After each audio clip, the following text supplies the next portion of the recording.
Bom, até para você saber, Ricardo, a gente tem feito uma série de encontros diários, todos os dias esse horário, às 18 horas, com os principais gestores, especialistas, analistas, estrategistas, de renome nacional aí. Então, já passaram por aqui grandes feras, você é mais uma delas. Então, assim, fica à vontade, o espaço é seu, bem-vindo.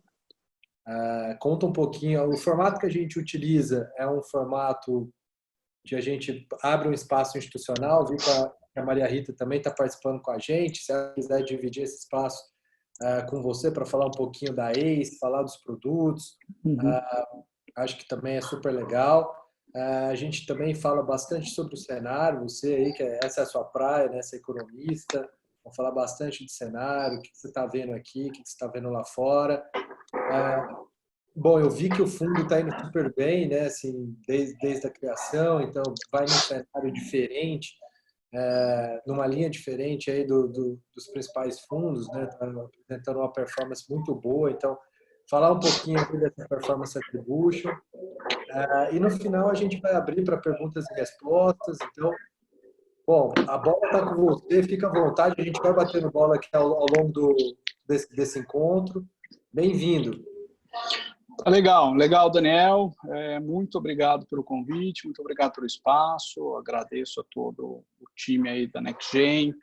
É uma honra poder nos apresentar e dividir um pouco a nossa visão com vocês, tá? Acho que a ideia é essa, ser o mais informal possível e vocês direcionarem esse bate-papo para os temas que vocês estão preocupados ou estão mais interessados, né? Eu vou tentar fazer aqui uma introdução, né? Vou falar muito brevemente do projeto da ACE, do produto, mas prometo ser bastante breve e dizer como é que a gente está enxergando o cenário, um pouco na linha da sua sugestão e como é que, grosso modo, o fundo está posicionado, tá? Se vocês quiserem discutir um pouco mais, como é que a gente surfou, né, esses 45 dias, aí, 60 dias, estou à disposição, falar um pouco do nosso processo de gerenciamento de risco, de cultura, acho que, enfim, tem muito assunto aí, né? Então, de maneira muito breve, né? Meu nome é Ricardo Enadar, sou economista-chefe estrategista da ACE Capital, quase 2 décadas aí de experiência, como economista trabalhando em mesa de operações, né? Então, como economista dando suporte para a tomada de decisão de investimento, né? O que a gente chama de economista de buy side, né? Então, tem muito papel de estrategista também, tá? De não só elaborar o cenário, discutir o cenário, mas participar muito na discussão de estratégia, de posicionamento do fundo e como era, né, nas experiências passadas que eu tive, tá? Fiquei quase 10 anos no Santander e aí eu pego o gancho para explicar um pouco da ACE, né? A ACE é uma gestora de recursos independentes, fundada por um grupo de 10 pessoas que trabalhavam juntos há quase 10 anos na mesa proprietária da Tesouraria do Santander, né? Então, é um grupo muito unido, né, muito azeitado, que por um momento de carreira, né, de todo mundo e por um momento de mercado, e aí o momento de mercado é basicamente 2 questões principais: juros baixos e o trabalho excepcional que vocês, né, bons agentes autônomos de investimento, fazem junto à XP, né, junto às plataformas, de poder não só trazer o cliente, mas também trazer os gestores e juntar essas 2 pontas, né? Então, a gente tomou a decisão, falou, olha, acho que é o momento de seguir carreira solo, a gente tem um valor muito grande nesse grupo, nessa equipe, e vamos fazer o que a gente fazia para a tesouraria do banco, né? Na tesouraria do banco, vamos fazer exatamente o que a gente fazia, como é que a gente fazia, com quem que a gente fazia, vamos fazer agora num veículo independente, uma gestora independente, e vamos abrir para quantos clientes tiverem interessados em investir conosco, tá? Então, o projeto é esse, né? Ela surgiu desse grupo de 10 pessoas que trabalhavam juntos aí na tesouraria do Santander, né? A gente fala que a ACE está apoiada em 3 pilares principais, né? O primeiro pilar é esse pilar de gente, pessoas, e não é só uma questão de experiência, tá? É muito uma questão de sintonia, entrosamento. É fundamental saber quando um está mais fragilizado, mais convicto, e como é que você... É time de futebol, né? Quanto mais treinado, melhor trabalha junto, melhor o resultado. Acho que simples, tão simples e tão difícil quanto isso. 2, a gente tem uma cultura de investimento, um método de gestão muito impregnado, digamos, no bom sentido, em todo mundo, né? Esse método de gestão, essa cultura de investimento que a gente desenvolveu ao longo de 15, 20 anos na Tesouraria do Santander, que foi aperfeiçoada ao longo desse tempo todo, que a gente traz como grupo para esse, né? E essa cultura, esse método de gestão são duas coisas principais. Muito debate, debate exaustivo, sem hora para começar, sem hora para acabar, sobre todos os temas possíveis e imagináveis. E 2, algo que foi extremamente relevante para explicar o excelente desempenho que o fundo teve, mesmo nessa crise toda, uma cultura, um método de gestão de risco também que foi desenvolvido nesses anos todos, tá? E que a gente trouxe também para esse. O terceiro, último pilar, é o pilar que a gente chama da continuidade, né? Então, o que a gente se propôs a fazer na gestora é fazer, de novo, o que a gente fazia, como é que a gente fazia, com quem que a gente fazia lá na tesouraria, a gente quer fazer na gestora. A gente não está inventando a roda, a gente não está criando nada, não estamos testando nada. É exatamente trabalhar e funcionar com as mesmas engrenagens, rodando do mesmo jeito, da mesma maneira azeitada que esse grupo funcionava, tá? Então não pode ser diferente, né? Então o que era lá a tesouraria, a gente fazia, era basicamente um fundo multimercado, e então o que a ACE tem é um produto, né? Então todo o time focado nesse produto, que acho que na XP é o ACE Capital Advisory, que é um fundo multimercado com uma vol, que a gente chama de vol alvo, mas uma vol de referência que a gente acha que a gente consegue entregar um bom produto para o cotista, uma vol de referência entre 6% e 8%, né? Que tem várias estratégias plugadas, né, neste produto. Então, assim, a grande vantagem do multimercado é isso, que é um produto que pode surfar por várias estratégias. A bolsa está ruim, a bolsa está muito volátil, então vamos focar o risco do fundo em moedas, vamos focar o risco dos juros, do risco do fundo em juros. O mercado brasileiro está ruim, o mercado internacional está fora, então vamos alocar mais risco lá fora. Ou o contrário, o mercado lá fora está esquisito, estão mais convicto no mercado brasileiro, vamos focar aqui no mercado brasileiro. Então, é um produto que ele opera entre vários mercados, dentro, fora. É um produto muito... e que supostamente é para ganhar dinheiro com mercado bom, mercado ruim. Tá? Eu acho que essa é a lógica principal, né? Então, o que a gente tem hoje na ACE é um fundo multimercado, né, que tem base em estratégia de juros, estratégia de renda variável, estratégia de moedas, tem uma estratégia que a gente gosta muito, que a gente chama de uma estratégia de valor relativo, é como se fosse um long short macro, tá? E dentro de cada estratégia principal tem subestratégias, né? Tem especialistas em várias coisas, né? O fundo completou 6 meses na semana passada, né? Felizmente, com uma performance que nos deixa bastante orgulhoso, dada essa conjuntura bastante conturbada, né? Março, o fundo rendeu quase 1,70, né? Em 6 meses, quase 4,70. Tá? Em 6 meses, um pouco mais de 205% do CDI. O que a gente quer entregar muito mais, né? Mas, de novo, né, dado esse cenário bastante complicado, são as maiores crises, aí, pelo menos intensidade em um período muito curto de tempo, acho que o time está, de novo, é um time que, como já funciona há muito tempo, com os processos já testados em várias situações, a gente, de maneira muito disciplinada, tem mantido esses processos todos e mais uma vez, aí tem sido colocado à prova e tem funcionado muito bem. Tá? Então, do ponto de vista institucional, né, agradeço a oportunidade. Essa é a gestora, uma gestora independente, é um fundo com 6 meses, mas gerido por uma equipe que trabalha junto há muito tempo, faz isso há muitos anos, né, já passou por várias condições de mercado, e que tem conseguido mostrar um pouco da sua característica de gestão, de como é que a gente funciona, como é que a gente trabalha nesses 6 meses já com fundo aberto, com fundo rodando. Né? Passando talvez aí, Daniel, para a segunda parte, né, que eu acho que é a parte aí que a gente gostaria de contribuir aí, pelo menos para a discussão e dividir com vocês nossas visões principais, né? Então, eu vou falar um pouco do cenário econômico e depois eu vou falar um pouco, dado esse cenário, o que a gente está acompanhando, o que a gente está vendo, e fala um pouco das posições e a gente abre aí para discutir o que vocês tiverem interesse e direcionar a conversa aí para os assuntos principais aí para vocês. Cenário econômico, né? Primeira coisa, assim, como é que a gente encara a crise do coronavírus para a economia global?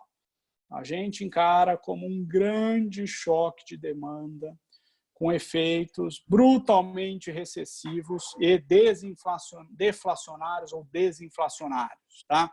De uma maneira muito grosseira, mas que a gente costuma dizer o seguinte: é como se fosse, a gente vivenciou em 2018 a greve dos caminhoneiros, né? Acho que a crise do coronavírus é como se fosse uma grande greve dos caminhoneiros em escala global, né? No seguinte sentido, na greve dos caminhoneiros, o que limitava a mobilidade de pessoas era a falta de combustível, né? E era um negócio restrito aqui e tal.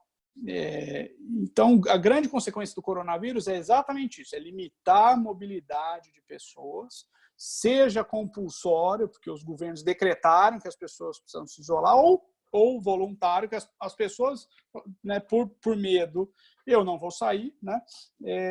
Mas que levou, né, uma grande interrupção de mobilidade de pessoas, compulsório voluntário, afetando dramaticamente, principalmente o setor de serviços, né? No início do problema, era a preocupação com China, com interrupção de cadeia de suprimento global, algumas pessoas entendendo que poderia ser um choque de oferta, mas assim, o que ficou muito claro, né? Depois que ampliou o contágio, que chegou no mundo ocidental, e principalmente a resposta nessa luta contra o coronavírus, que foram os lockdowns, decretaram os isolamentos, países inteiros basicamente fechados, né? No caso da Itália, Espanha, o próprio Estados Unidos, né? Uma parcela muito grande do país fechado. Aqui no Brasil não é tão diferente assim. Então, levou a um grande choque de demanda, né?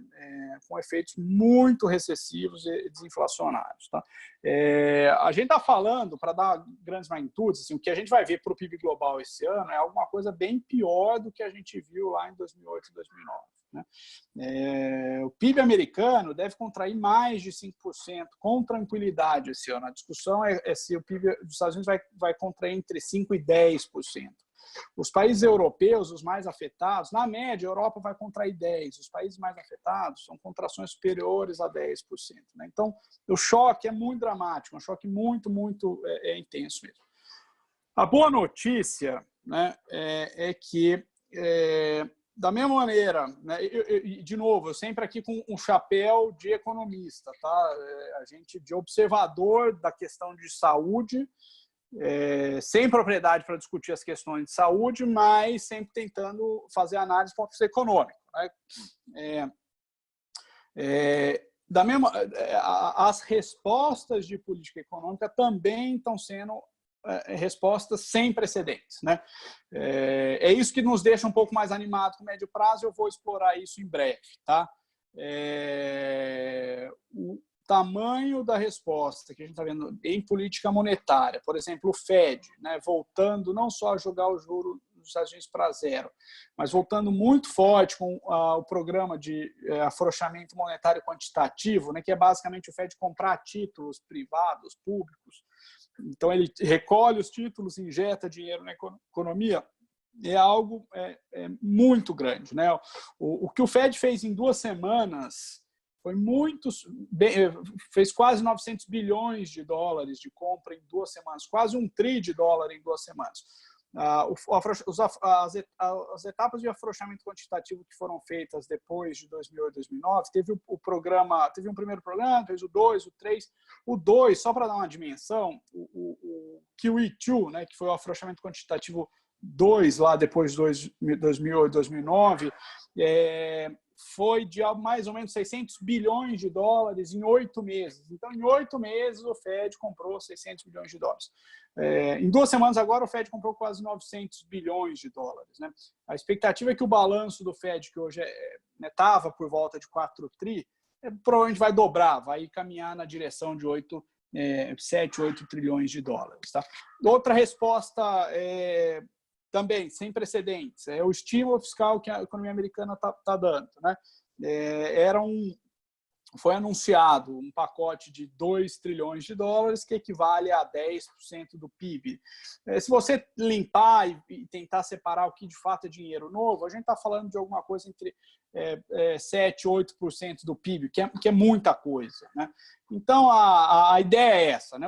É um choque sem precedentes. A gente está falando de contrações do PIB no mundo nunca antes visto, mas o lado digamos, bom da história, né? Se existe esse lado bom, mas do ponto de vista de econômico, é que as respostas estão sendo também sem precedentes e tentando um pouco na trajetória de olha, whatever it takes, né? Vamos fazer o que for necessário, na dúvida vamos errar para mais e não para menos, para tentar criar uma ponte para o mundo conseguir passar por isso e, ao final desse problema de saúde dramático, você pelo menos ter a economia razoavelmente em condições de recuperar à medida que a vida vai voltando ao normal. Tá? Deixa eu falar um pouco de Brasil, e aí eu já entro na parte de posicionamento para a gente poder abrir aqui a conversa. Não acho que aqui no Brasil seja diferente. Acho que essa lógica que eu descrevi do cenário global ela é parecida, no sentido seguinte, a gente encara esse choque para a economia brasileira da mesma maneira, como um choque de demanda com efeitos altamente recessivos e desinflacionários. PIB do Brasil esse ano é qualquer coisa entre -3 e -10. Tá? Saber se é -3, -4, -5, -6, -7, depende muito do tempo que a gente vai ficar com o tal do isolamento.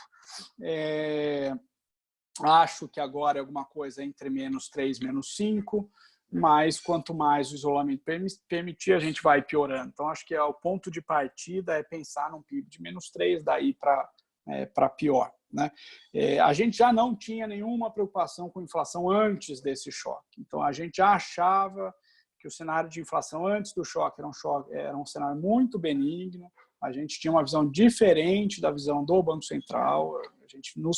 A gente se permite discordar do nosso ex-chefe, né, Roberto Campos Neto, que é o atual presidente do Banco Central, uma pessoa que a gente tem mais profundo respeito, mas a gente já tinha uma visão um pouco diferente da visão deles com relação ao balanço de riscos para a inflação antes do choque, e agora a gente está muito convencido que o último problema que a gente tem aqui é a inflação. Pode ser que num momento ou outro você tenha algum preço, né, dado o desarranjo econômico, reagindo de uma maneira diferente, mas o que a gente enxerga para a tendência de inflação é uma tendência cadente da inflação, porque, infelizmente, a gente está diante de um choque muito recessivo, em que a taxa de desemprego vai subir bastante, e o Brasil, que já tinha uma ociosidade de recursos relativamente grande, essa ociosidade vai ser ainda maior. Né? Então, a taxa de desemprego, que já era alta, vai ser ainda mais alta, a utilização da capacidade instalada da indústria, que já era pequena, vai ser menor ainda.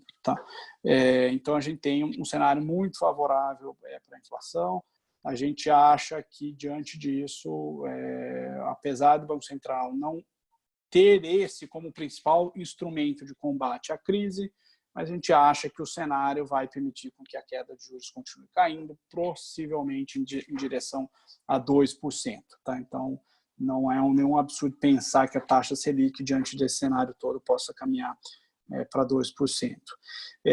A atuação do Banco Central com relação à liquidez, a preocupação de tentar prover liquidez e manter o sistema líquido, e essa é de tirar o chapéu, tá? A gente apoia, reconhece, tem sido feita também nessa lógica de uma maneira muito grande, bastante intensa, nessa lógica de manter o sistema líquido funcional. Isso é fundamental. De novo, assim, você não consegue combater o efeito de primeira ordem, né, que é o efeito das pessoas estarem em casa. Né? Mas o que a política econômica tem que fazer é combater os efeitos de segunda, terceira ordem, é de permitir que, mesmo nesse ambiente dramático, que as empresas continuem, pelo menos, tendo caixa para pagar a sua folha de funcionário, que as pessoas tenham algum tipo de renda para sobreviver a esse período, e à medida que a vida voltar à normalidade, vai voltar, você tenha tido o menor dano possível para permitir que as coisas voltem a funcionar como a gente estava habituado que funcionasse, né? Então, a nossa ideia para o Brasil de novo, a gente vai ter um choque, taxa de desemprego vai subir, inflação não é problema, a trajetória de inflação é decadente no sentido de para baixo, está falando de uma inflação de 2% ou menos esse ano, provavelmente abaixo de 3% o ano que vem. A gente acha que a Selic continua caindo em direção a 2%. Tá? Passando para a parte de posições, eu vou colocar de maneira breve e aí, Daniel, você também pode explorar aí. Nesse cenário, né, como é que o fundo está posicionado hoje? Né? O fundo hoje ele tem 4 posições principais. Tá? A primeira posição, derivada desse cenário de inflação, atividade local e o que a gente acha que vai acontecer com a taxa Selic, é uma posição que a gente chama aplicada em juros locais. O que é isso? A gente, como acha que os juros vai cair, a gente fica aplicado na parte mais curta da curva de juros para tentar capturar esse ganho de capital que a gente espera de ver a Selic indo em direção a 2%. Tá? Então, é basicamente uma aposta, né? Uma posição cujo plano de fundo é esse. É um cenário em que a gente vai ver taxa de desemprego subindo, ociosidade aumentando, inflação caindo e que vai permitir o Banco Central cortando juros ao longo do tempo. E a gente quer capturar esse cenário com essa posição aplicada em juros. Tá? Então, essa é a posição 1 do fundo. Posição 2, que acho que é uma posição mais controversa, é uma posição que o fundo carregou praticamente desde o primeiro dia e continua com essa posição, que é a posição que a gente chama a posição comprado em dólar, ou seja, a gente está vendido em real. Ou seja, a gente está apostando que o real vai continuar se depreciando, a despeito do real já está, né, nos 5,30, ao redor de 5,30. É óbvio que nesses níveis, né, a gente carrega essa posição desde lá de trás, né? Nesses níveis de 5,30 a gente é um pouquinho mais cuidadoso, a posição é um pouco menor do que era no passado, mas ainda assim é uma posição comprada em dólar, ou seja, apostando que o real vai continuar se depreciando. Né? Por que a gente acha que o real continua se depreciando? Porque a gente acha que ainda um cenário de dólar forte lá fora, né? Tem um componente global muito relevante aí para explicar moedas, e tem sido assim, tá? Tem sido uma saída de recursos de emergentes em direção a desenvolvidos, principalmente em direção aos Estados Unidos. Nessa hora é o que a gente chama de flight to quality, né? O dinheiro ele sai e busca, digamos, ativos zero risco ou ativos percebidos como qualidade melhor. E, enfim, a gente acha que isso tem acontecido e pode e deve continuar acontecendo. Tem uma questão de juros baixos aqui, né? A história do carrego é uma coisa que é relevante, sim, para explicar o câmbio. Não acho que impede o Banco Central continuar cortando juros, porque a inflação não é um problema, mas, de fato, os juros mais baixos, sim, ajudam a gente a ter uma moeda mais depreciada, né? E a gente gosta dessa posição por fundamento e gosta, principalmente, dessa posição como uma proteção para o nosso portfólio de modo geral, né? E ela funcionou muito bem nesses últimos meses, e a gente continua carregando essa posição comprada em dólar na carteira, porque a gente acha que o fundamento faz sentido e, mais do que tudo, ela compõe muito o portfólio e ela nos protege em momentos mais difíceis. Tá? Terceira posição do fundo é uma posição com relação à Bolsa, né? Aqui no Brasil. A gente não tem hoje uma posição direcional significativa da Bolsa aqui no Brasil. Isso não quer dizer que a gente não tenha operado bolsa, mas a gente tem operado de uma maneira mais relativa, o que a gente chama do long and short. Então, a gente comprado alguns papéis que a gente acha, que a gente gosta do fundamento, que a gente acha que apanharam demais nessa crise toda. Mas como o cenário ainda é muito bagunçado, muito incerto, a gente, em geral, é vendido no índice, né? Então, a gente fica comprado no papel, vendido no índice, tentando capturar o valor relativo, o que a gente chama de alfa, uma coisa mais chata, mais técnica, mas é mais a lógica seguinte: olha, eu acho que alguns papéis que apanharam muito, eles vão subir mais do que o índice, né? Então, é uma posição um pouco mais protegida, mais de valor relativo. Olha, quais foram os papéis que apanharam mais versus o índice, e a gente faz travado no índice, não tem tanto risco direcional aí. A quarta posição que aí tem risco direcional é uma posição comprada em S&P, tá? Então, a gente está comprado, aí sim, aí está comprado no índice lá fora, da Bolsa Americana, né?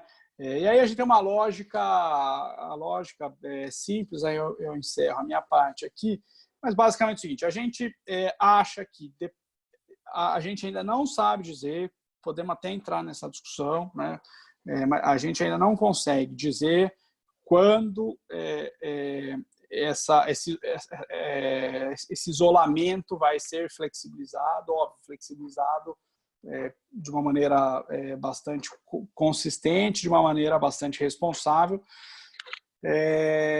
Mas quando for, né? Então a gente já é uma aposta no depois, né? A gente acha que a economia americana tem mais condições de se recuperar de uma maneira mais rápida, mais intensa do que a economia brasileira, tá?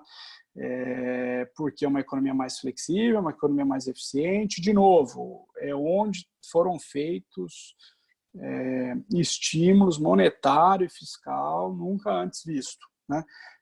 Então a gente, se é para tomar um risco direcional comprado em bolsa, a gente prefere neste momento ter esse risco direcional lá fora, ter esse risco na bolsa, no índice da bolsa americana, né?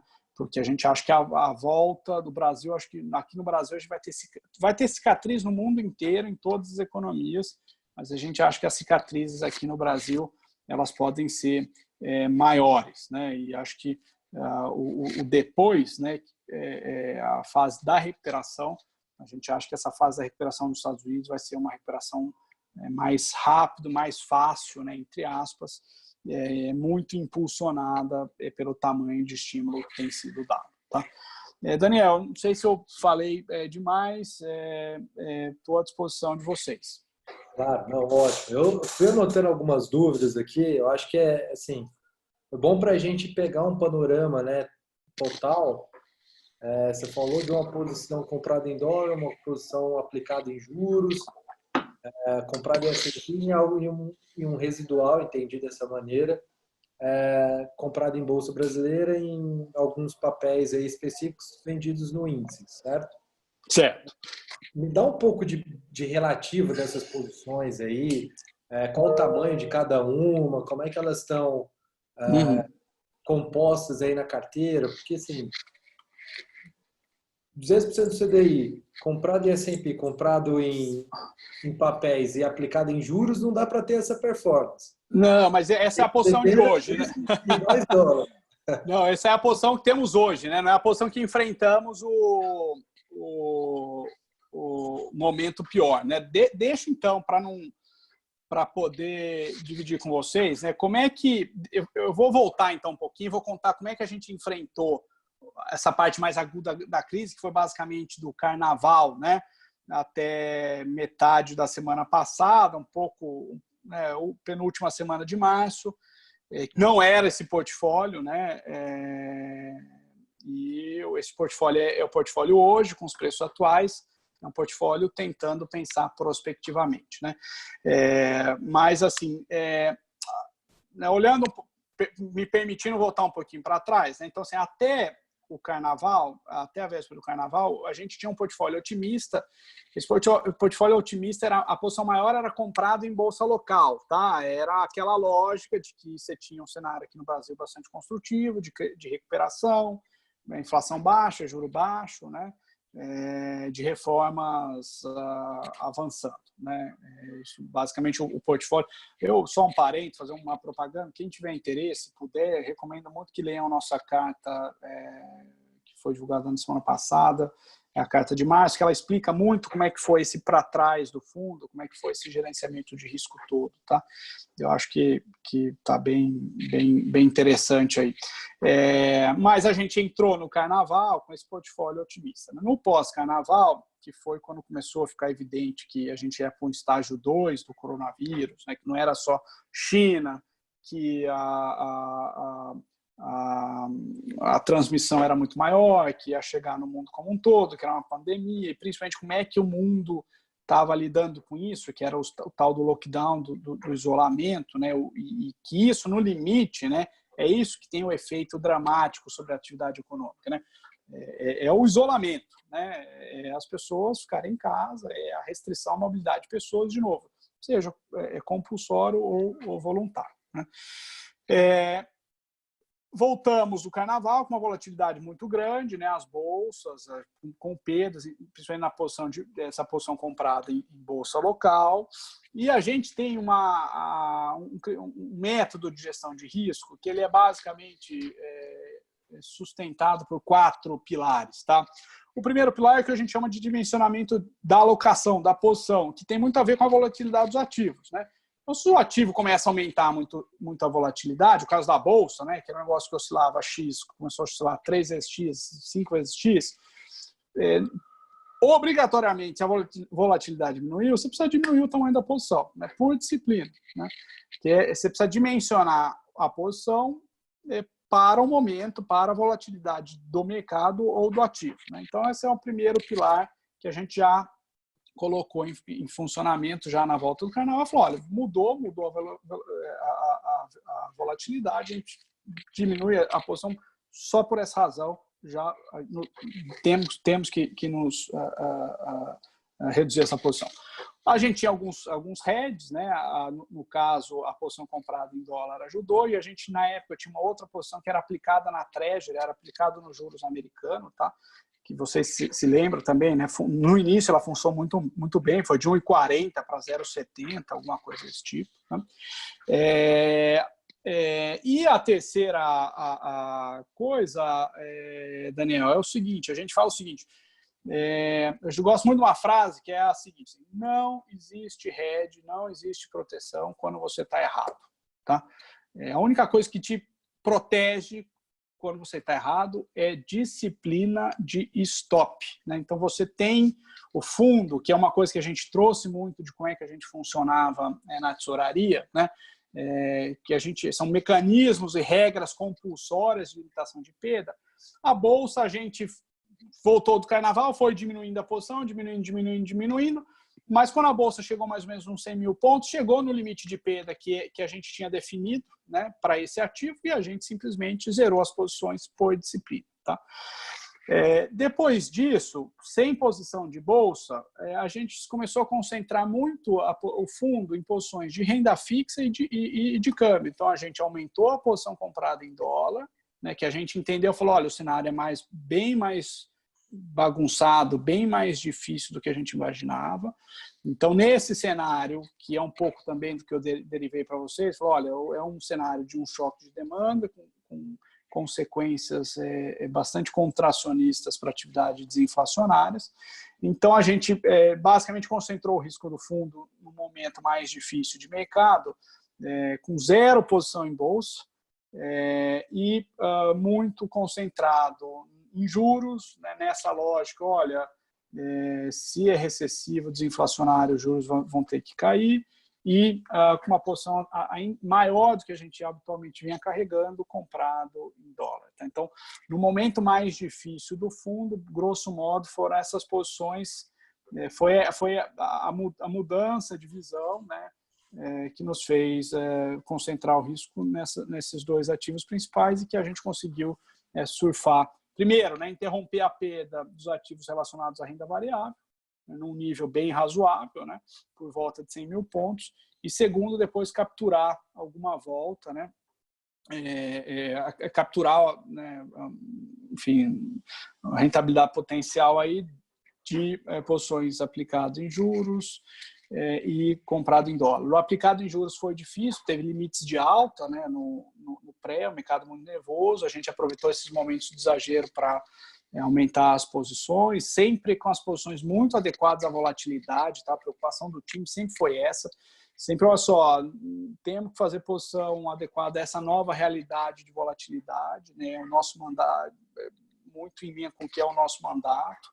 São posições menores, né? Mais táticas, e foi assim que a gente foi surfando, grosso modo, pós-carnaval até o final de março, tá? Aí é um pouco o que eu falei para você. Chegou num nível de preço, tanto lá fora, a Bolsa, o S&P, quanto alguns papéis aqui, que a gente olhou para isso e falou, olha, a gente acha que os próximos semanas ainda podem ser ruins, né? Está muito difícil entender o que vai ser a dinâmica de transmissão dos vírus, quanto mais esse isolamento vai persistir, mas já está no nível de preço, no caso de alguns papéis aqui que a gente acha que vale a pena a gente começar a adicionar na carteira, né? Mas, de novo, de uma maneira muito cuidadosa, muito cautelosa, não queremos ficar com esses papéis desprotegidos, então é o papel contra o índice, acreditando que esse papel tem que se performar melhor do que o índice na média, né? E ficamos um pouco mais encorajados a ter posição no S&P, de novo, não primeiro por conta assim, de preço, mas por conta do tamanho da resposta que vem sendo dada lá, tanto do ponto de vista monetário quanto do fiscal, mas também com a seguinte lógica, assim, como é que até aproveitando para dividir com você, assim, o que é o grande, do ponto de vista econômico, o que é o grande problema? O grande problema é o isolamento, né? Aí a pergunta é, o que permite com que o isolamento seja flexibilizado e, em alguma maneira, caminha para não existir mais isolamento, porque isso é o que afeta mais, né, a economia, as pessoas estarem isoladas. Aí tem duas questões, né? Uma é sinais de pico, de reversão da contaminação, da transmissão, né? Sinais melhores na Europa, né? Mas também como consequência de um forte isolamento que foi feito lá, tanto na Itália quanto na Espanha. No caso dos Estados Unidos, a gente ainda está na fase ascendente, né? Então é mais difícil a pegar. O que a gente tem está um pouco mais esperançoso, que nos dá um pouco mais de, digamos, de confiança, né? De novo, maneira cuidadosa para ter o S&P, que tenha notícias mais favoráveis em relação à comprovação da eficácia do tratamento com hoje, né, com a tal da cloroquina, né, o hidróxido de cloroquina mais azitromicina, né? Então, assim, a gente tem acompanhado muito a fundo, né, toda a publicação, as publicações estão sendo super alta frequência, 2, 3, 4 vezes por semana você tem relatos e publicações com relação ao tratamento. E o que a gente tem lido, de novo, a gente não é profissional de saúde, a gente é um observador disso, mas como um observador, o que a gente tem visto é que os relatos em relação à eficácia do tratamento têm sido bastante positivos, né? Então, se tem um tratamento eficaz, né, eu acho que talvez essa seja a grande variável para pensar que o isolamento pode ser afrouxado, será afrouxado, né? Então, essa posição no S&P é basicamente isso, são 3 componentes: preço, tamanho de resposta de política econômica que a gente está vendo nos Estados Unidos e uma perspectiva de que você possa ter uma eficácia maior, a comprovação, né, nos próximos dias, na próxima semana, uma comprovação de que o tratamento é razoavelmente eficaz e levar a lógica de que o afrouxamento do isolamento pode acontecer mais cedo do que tarde, tá? Por ordem de relevância, né, as posições, posição aplicada no pré hoje é alguma coisa como entre 2 e 3 PLs do fundo, mas na parte mais curta da curva. A posição de câmbio, ela oscila entre 7% e 15% do fundo, tá? Agora, pelo nível, ela está mais para 7 do que para 15, comprado em dólar. A posição S&P também, a gente tem sido bastante tático, mas tem oscilado entre 3% e 6% do fundo comprado. E a posição long and short, né, de bolsa local, ela gira entre 5% e 10% também, né? Entre 5% e 10% comprado, mas o mesmo equivalente vendido no índice, ela está o direcional baixíssimo, grosso modo é uma posição mesmo de valor relativo, tá? Qual que é o vértice dessa aplicação em pré? A gente está mais nos curtos, Daniel. A gente bem curto mesmo, tá? Era janeiro, até o janeiro 23, né? Então, janeiro 21, janeiro 22, janeiro 23, era mais uma aposta de política monetária mesmo, né? De Selic indo em direção a 2%. A gente tinha a gente achava, na verdade, a gente achava que o Banco Central tinha que cortar juros, que esperar até a próxima reunião do Copom, que é o dia 6 de maio, se não me engano, é muito longe nesse mundo que muda a cada hora, né? E que as notícias em relação à atividade são piores a cada hora, né? Então, a gente achava que o Banco Central deveria fazer, e como consequência a gente achava que tinha uma probabilidade grande de fazer, inclusive uma reunião extraordinária para cortar juros, para não ter que esperar até a reunião de maio, né? Mas essa aposta especificamente, assim, com a comunicação recente do Roberto Campos, a gente está mais desanimado com isso. A gente continua muito convicto que os juros vai continuar caindo. A gente só está menos convicto de que pode ter uma reunião extraordinária. Eu não acho que é zero a probabilidade, mas eu acho que diminuiu muito a chance disso acontecer com base no como é que o Roberto, o Banco Central, tem se comunicado recentemente, né?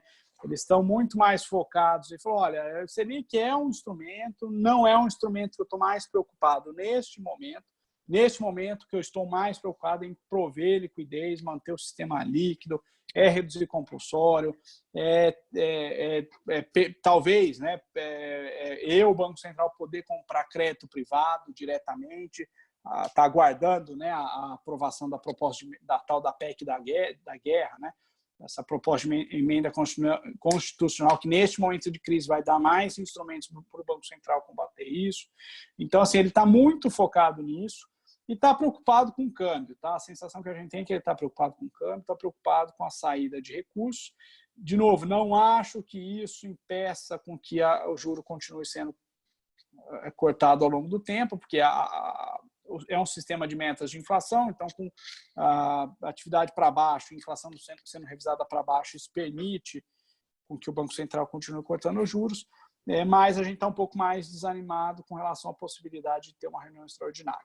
Estou dizendo isso por quê? Porque a gente está num debate muito grande se a gente começa a alongar essas posições, né? São posições que eram bem curtas, muito focadas, um corte mais agressivo, mais antecipado da taxa de juros.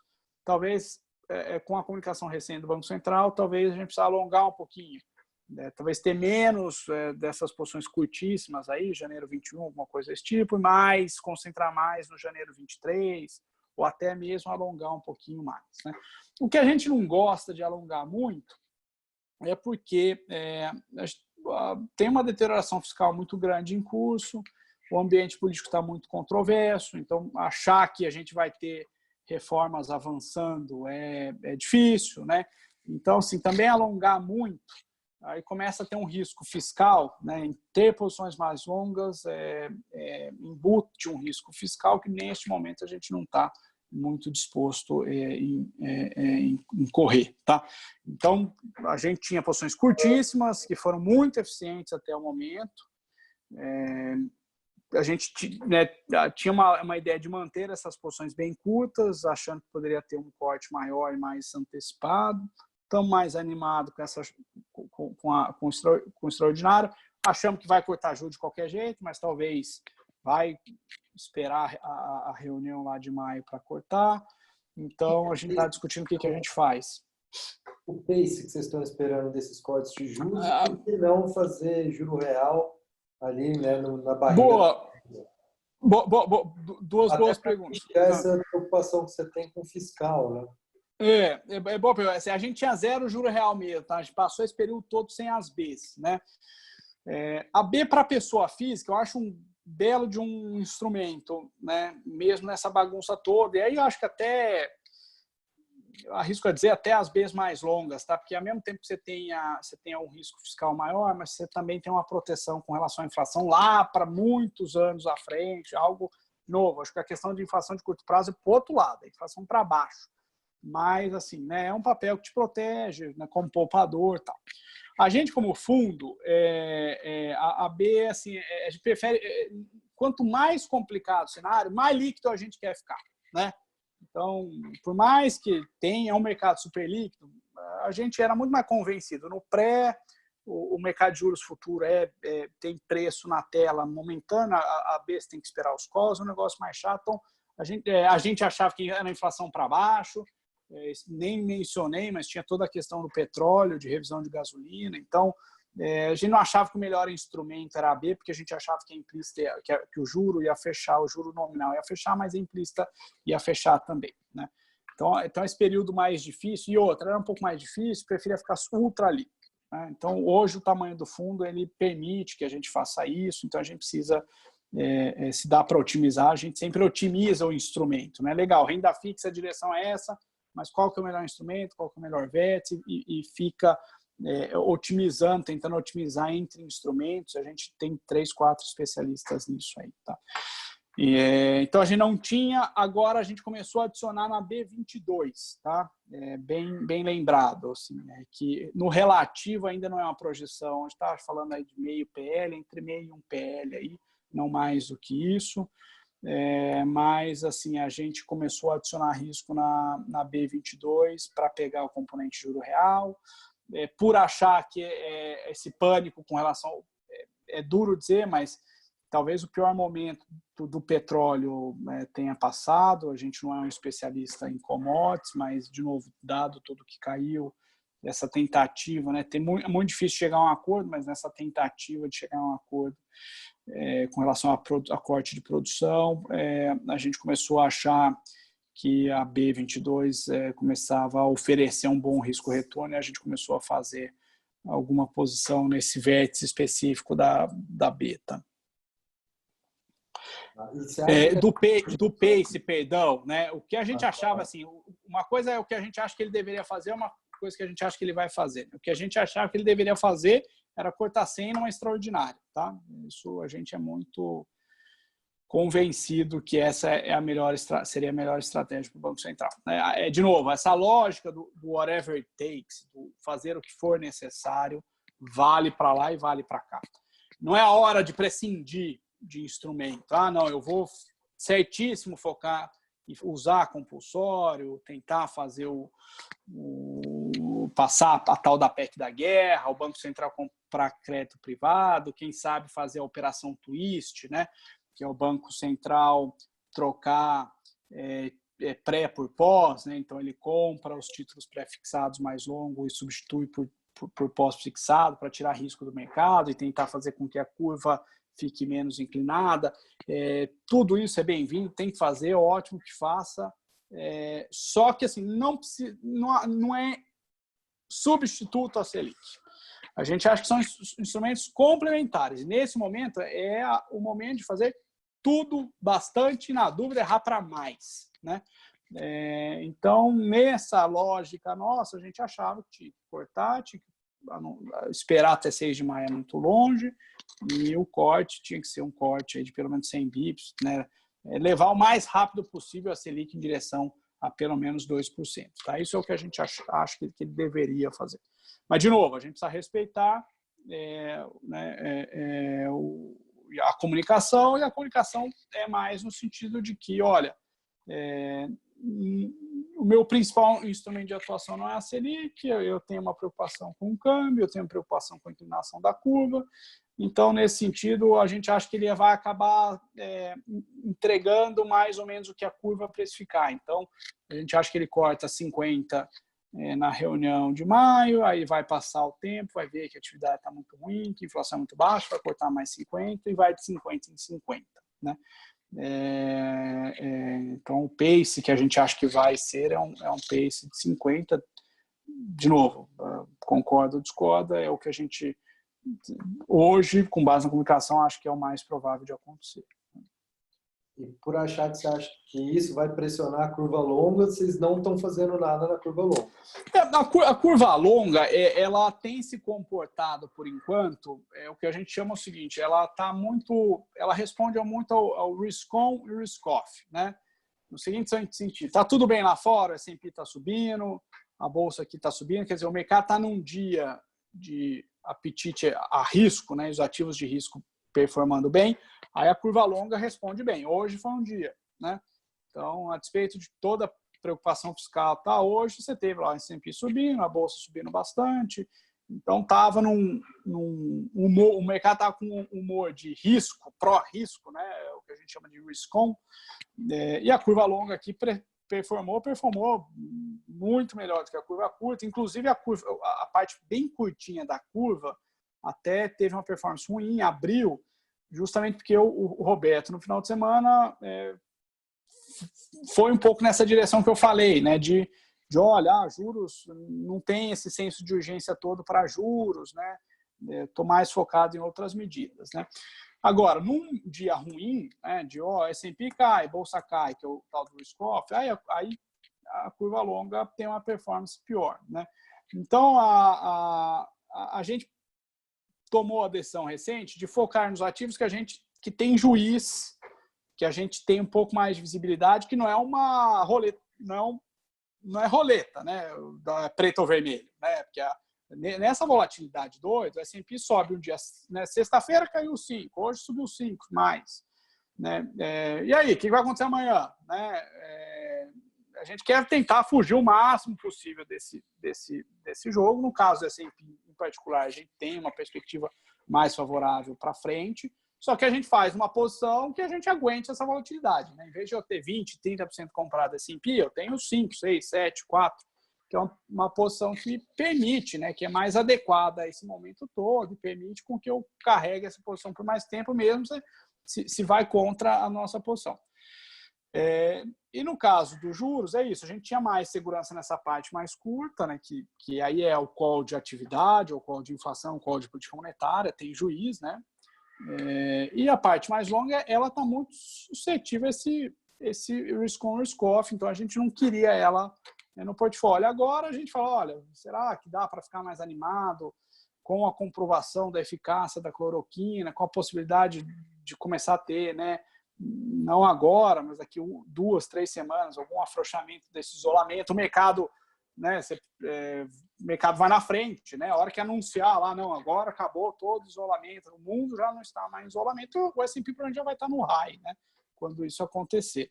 Então, de alguma maneira, você precisa entender o que está dirigindo o mercado, o que está sendo os principais variáveis do mercado. A gente acha isso, que o mercado está muito, dado todo o estímulo que tem na mesa, o mercado agora passa a olhar muito para a perspectiva de o isolamento. Vai durar mais quanto? Vai ser flexibilizado? Não vai ser flexibilizado? O que vai flexibilizar esse isolamento? E a gente acha que uma coisa muito relevante é essa discussão toda que tem se o tratamento é eficaz ou não é eficaz, né? À medida que for ganhando convicção que é eficaz, acho que é uma variável bastante importante para o mercado. Tá? Se caminharmos para isso, a gente fica mais tranquilo de caminhar, de começar a tomar risco mais, alongar, né, essa posição aplicada para vértices mais longos. A gente tenta, coloca um pequeno risco, vê como é que funciona, dá certo, retrai, mas a gente tem tentado alongar um pouquinho, mas ainda o grosso da posição é mais curta, com a adição da B22 que você bem me lembrou aí de comentar. E muda um pouquinho as suas posições numa eventual saída do Mandetta, amanhã, se a gente vier com uma nova retórica aí, de que a cloroquina não está funcionando, os russos não voltaram para a mesa, a questão do petróleo vai ficar por aí por mais um tempo. Eu acho que a saída do Mandetta em si não, talvez né, só a notícia hoje causou algum ruído no mercado, se sair pode causar um ruído em si, mas a saída em si não deveria ser um negócio tão relevante para o lado econômico da história, né? Óbvio, tem que ver quem que é a substituição e tal. Né? O que é mais relevante é se aqui lá fora estudos e relatos mostrarem que a cloroquina é ou não é eficaz. Né? Se caminhar para olha, achamos que é, mas não é, volta para estaca zero, aí o mercado vai voltar para a lógica de, putz, então o isolamento vai ficar por mais tempo, a contração econômica vai ser ainda maior e a volta, sei lá quando é que vai ser. Né? Aí é um cenário que você precisa estar vendido em bolsa, não comprar. Né? Então, a gente é mais, respondendo a sua pergunta, a gente é muito mais de olho, não só com notícias locais, mas também com notícias... tem muito, né, hospital na França divulgando pesquisa, acho que os americanos estão entrando pesado nisso, algumas experiências aqui no Brasil, de experiências com relação à cloroquina, e por enquanto elas estão indo de maneira cautelosa, mas estão indo na direção correta, na linha de que existe uma eficácia que nos dá, pelo menos, é uma luz no fim do túnel. Tá? Com relação ao impacto do Mandetta aqui no Brasil especificamente, o que a gente está mais preocupado, Daniel, não é necessariamente com o Mandetta em si, mas a gente está mais preocupado com o ambiente político de modo geral. Né? Então, assim, nessa bagunça toda, a gente não está vendo uma união dos poderes, a gente está vendo uma briga ainda muito grande entre os poderes. Né? Então, assim, quanto mais, o que você mais precisa nesse momento é ter algumas coisas que você olha, que você tem um pouco mais de previsibilidade. E por enquanto não é do mundo, o componente político ele não está ajudando, ele está atrapalhando, ele está adicionando lenha na fogueira, quer dizer, já tem uma incerteza brutal, e o mundo político, em vez de tentar baixar a temperatura, baixar a chama, ele só coloca combustível na medida que o executivo não se entende com o legislativo, o próprio executivo tropeça nas próprias penas, o executivo versus o judiciário, o poder central versus o poder regional, quer dizer, é o presidente brigando com os governadores, o presidente não quer lockdown, os governadores estão, né, o caso do Dória especificamente, no lockdown. Né? Então, assim, o que atrapalha muito é essa incerteza e essa bagunça, esse risco político que, de novo, no momento que precisaria ter um porto seguro, a gente ainda não tem. O porto seguro que a gente tem hoje é na equipe econômica. Né? O porto seguro hoje é a equipe econômica, é o Guedes, o seu time, é o Mansueto no Tesouro, o seu time, o Roberto e seu time no Banco Central, né, a despeito da gente ter uma divergência com relação à condição da Selic em si, mas, de novo, né, é o time econômico, um dos melhores que a gente já viu, trabalhando junto e respondendo, na medida possível, de uma maneira rápida, né, com medidas corretas aí à crise. Agora, seria um conforto adicional você ter uma temperatura política muito mais baixa, e isso a gente não tem. Né? E aí, quando o presidente não está brigando com o legislativo, ou não está brigando com os governadores, agora, né, tem esse descontentamento com relação ao ministro da Saúde, que é o cara de linha de frente, muito provavelmente porque o Mandetta se mostra muito reticente com a tal da cloroquina. Tá ótimo. Bom, que aula aqui para a gente, viu, Denadai? Acho que a gente já está até um pouquinho acima do tempo aí, mas muito bom. Dessa vez a gente foi numa linha muito mais de ouvir o lado econômico, o lado de visões, de posições, enfim, ao invés de criar essa interação, né, e trazendo perguntas, achei legal deixar você falar e mais para um lado de entender sua linha de raciocínio. É diferente um pouco do que a gente está vendo, por isso que todo mundo que vem aqui vem com uma performance diferente da sua também, então a ideia de te colocar aqui é exatamente para mostrar que vocês estão fazendo um bom trabalho, obviamente, que tem fundo aí que está performando bem e que tem uma outra visão. Né? Assim, muita gente vem aqui falando muito mais da oportunidade de bolsa, muito mais da curva longa de juro real, com reticência em relação ao câmbio, se o câmbio continua subindo ou não. Então, acho que essa outra visão que você nos trouxe aqui, os motivos que você acredita, achei que contribuíram bastante para a gente construir uma visão fora da caixa, que é o que a gente está buscando aqui. Que legal, Daniel. Obrigado, espero ter contribuído. Obrigado pelo espaço, obrigado por apresentar a gestora, o nosso fundo multimercado. De novo, né, o fundo multimercado é um fundo que ele pode operar várias estratégias, né? É para ganhar dinheiro, independente se é cenário otimista, cenário pessimista, se a bolsa está ruim, vai para o câmbio, se o câmbio está ruim, vai para os juros, ou compõe o portfólio de maneira mais eficiente possível. É o que a gente tem tentado fazer, tem trabalhado. Reforço o convite a lerem a nossa carta de 6 meses, tem o detalhe da nossa performance, tem o detalhe da nossa gestão de risco, tem os ativos que a gente ganhou, perdeu, como é que funcionou, um pouco essa visão que eu tentei passar para vocês.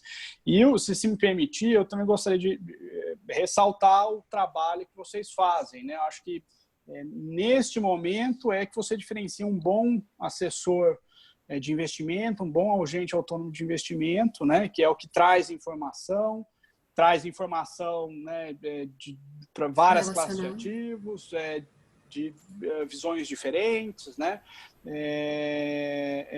e que sabe fazer uma boa seleção de produto, que sabe fazer uma boa seleção de ativo, como é o caso de vocês. Então, parabéns pelo trabalho, agrega muito, acho que, para o investidor.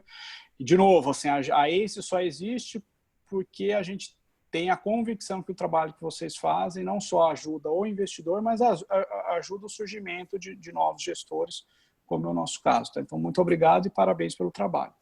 Obrigado pelas palavras aí. Se o seu cenário estiver certo, eu acho que a gente vai ter ainda mais importância, né, nesse cenário, nessa indústria de investimentos, a gente autônomo, digo, em função de um cenário de juros muito baixo. Acho que as pessoas ainda erroneamente se medem em CDI, então, com um CDI abaixo de 2, precisam de ajuda para saber ganhar dinheiro, precisam de ajuda para saber selecionar um bom fundo, para selecionar uma classe de ativo, para fazer carteiras diversificadas, sem sobreposições.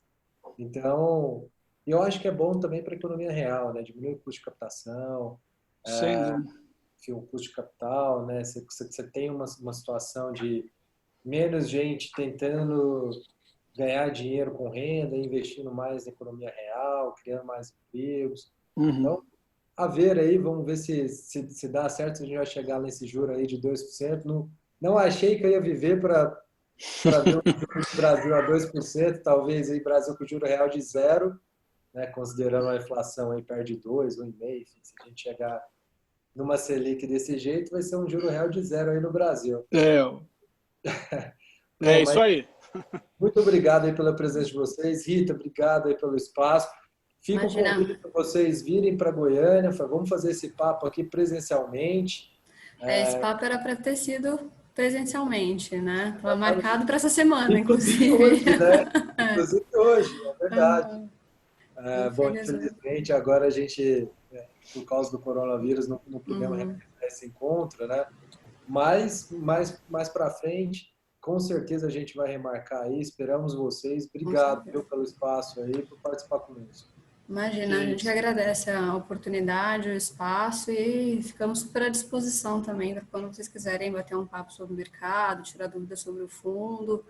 No nosso site tem todas as cartas, enfim, tem lá os contatos também para falar com a gente. Combinado. Obrigado. Tá bom. Um abraço. Obrigada a você. Obrigado.